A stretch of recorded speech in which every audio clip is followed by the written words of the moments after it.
Hello everyone! Welcome to my channel. This is Merls. May panibago na naman po tayong matutunan na lesson ngayon about Japanese. Yun po ang verb conjugation. How to identify word na isa siyang verb. Lahat po ng word na ang dulo niya po ay u sounds, verb po yan siya. Verb conjugation general rule, okay? So, mapa-GLPT and 5 ka man, and 4, and 3, and 2, and N1, isa lang po yung rule nila. Verb conjugation, rule number 1.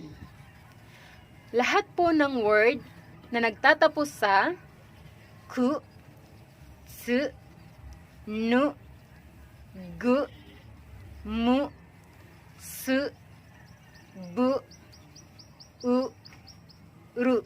For example, kiku, mutsu, shinu, oyogu, moshikomu, dasu, hakobu, harau, noru. Okay? Yun po sila ang mga examples ng rule number 1. Next is rule number 2. Okay? Ang yabang. Okay, rule number 2. Verb or word ending with iru, eru, or IRU and ERU, sila po yung nasa rule number 2. For example, verb na may IRU. Okay? Okiru, miru. Next is verb na may ERU. Osheru, ereru. Okay guys, may mga word po tayo na tinatawag nating specials. Bakit po? Kasi po, hindi po sila under ng rule number 2. Belong po sila sa rule number 1. Ito po yung mga words, okay? Ito po yung mga list, okay? First is hashiru, okay? Yun po ay run. Next is hairu, meaning enter. Next is iru, meaning need. Next is shiru, okay? No. Next is kairu, or go home. Okay? Next is kiru, or cut. Sila po ay under rule number 1. Okay, next is rule number 3. Okay, so, yun po yung mga words na ending with suru and kuru. For example, kuru, to come. Motekuru, to bring something. Suretekuru, meaning to bring someone. Next is sentaku suru, meaning to do laundry. Next, doshi no henka. Doshi meaning verb, henka variations. Okay, may 4 po yan sila. First, mas form. Next is te form. Third is nai form. And last is kano form. Okay? So, ang tatalakayin po natin ngayon ay ang mas form. But before that, ituturo ko po sa inyo ang mga rules ng mas form or ang mas K. May 3 rules po yun. Yung rule number 1, 2, and 3. Okay? So, lahat po yun sila. May iba-ibang rules. So, ngayon po, simulan po natin sa rule number 1. Rule number 1. Change final U sounds to I sounds. For example, kaku, magiging kaki. Next, hanasu, hanashi. Next, yubu, yubi. Next, nugu, nogi. Next, kairu, kairi. Next, utao, utay. Next is rule number 2. Next is rule number 2. Cancel ru. Okay? For example, taberu, magiging tabe. Okiru, oki. Oboiro, oboy. Osheru, oshe. Okay? Next is rule number 3. Rule number 3. Kuro becomes ki. Suru becomes shi. Okay? So, are you ready, guys? Okay. Sa mas form po or sa mas K po, may 10 subforms po yan siya. Ibibigay ko po yung rule number 1, number 2, and number 3 na mga examples po. 10 subforms of mas K. First, present or future tense. Okay? Apply mas K and add mas. Mas meaning I will. Okay? So, for example, rule number 1. Kaku. So, apply mas K. So, magiging kaki. And add mas. Okay? Magiging kakimas. Meaning, I will write.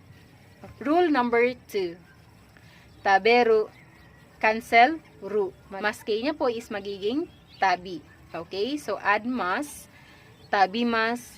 Meaning, I will eat. Next is rule number 3. Benkyu suru. Suru becomes shi. Okay? Then add mas. Okay? Benkyo shimasu. Meaning po niyan is I will study. Next is negative present future tense. Apply mas K and add masen. Or in English, I don't or I won't. Okay? For example, rule number 1. Kaku. Okay, apply mas K, magiging kaki. Add masen, kakimasen. In English, I won't write. Rule number 2. Taberu. Apply mas K, magiging tabe. Add masen, tabimasen. I don't eat or I won't eat. So, next is rule number 3. Okay? So, benkyu suru, magiging benkyu shi. And add masen is benkyo shimasen. Or, I won't study. Okay, next subform of mas K.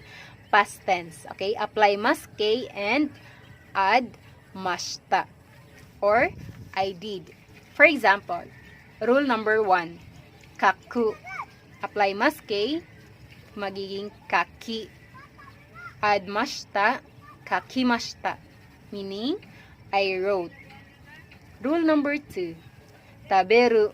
Apply mas K, tabi. So, add mashita, tabi, mashita. I ate. Next is rule number 3. Benkyu suru. Apply mas K, benkyu shi. Add mashita, benkyu shimashita. I studied.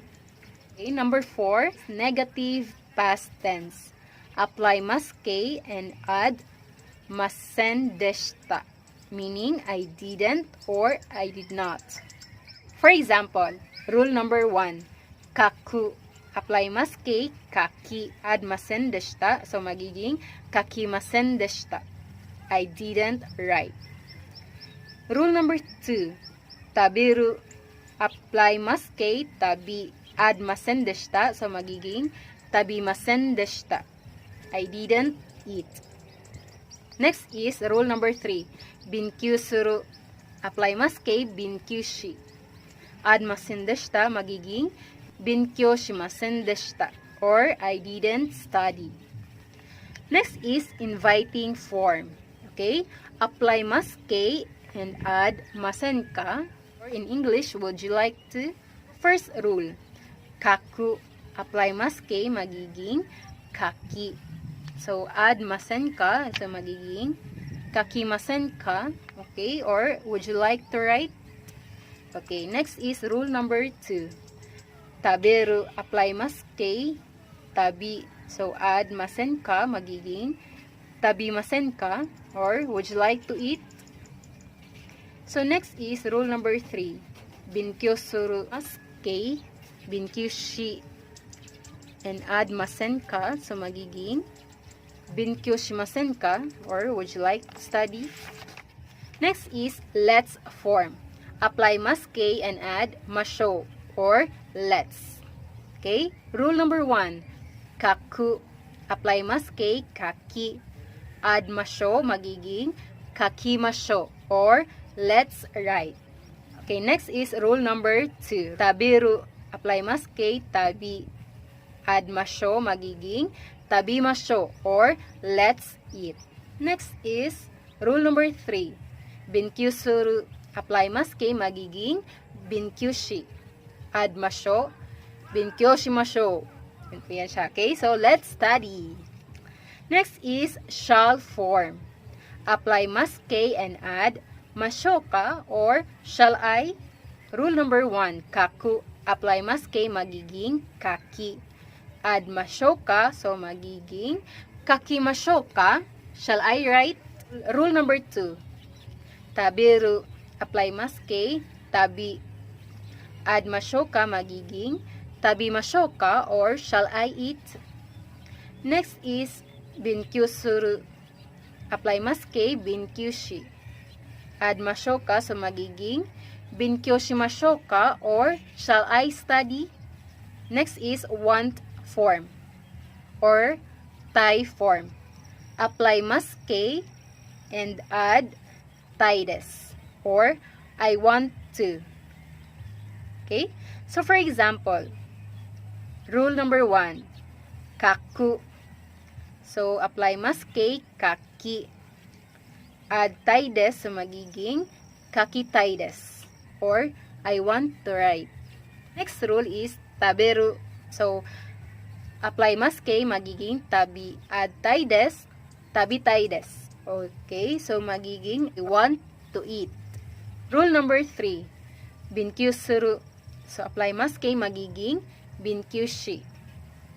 Add taides, so magiging binkyoshitaides or I want to study. Okay, next is negative want form or negative tai form. Apply maske and add takonaides or I don't want to. Rule number 1, kaku. Apply maske kaki. Add takonaides, so magiging kakitakonaides or I don't want to write. Next is rule number 2, tabiru. So magiging tabi. Add takonaides, magiging tabitakonaides or I don't want to eat. Next is binkyusuru. Rule number 3, binkyusuru. Apply maske magiging binkyushi. Add takonaides, so magiging binkyushitakonaides. Next is command form. So apply maske and add nasai. Rule number 1, kaku. Apply maske magiging kaki. So add nasai, magiging kakinasai or you write. Rule number 2, tabiru. So add maske magiging tabi. Add nasai, magiging tabinasai or you eat. Rule number 3, binkyusuru. Maske magiging binkyushi.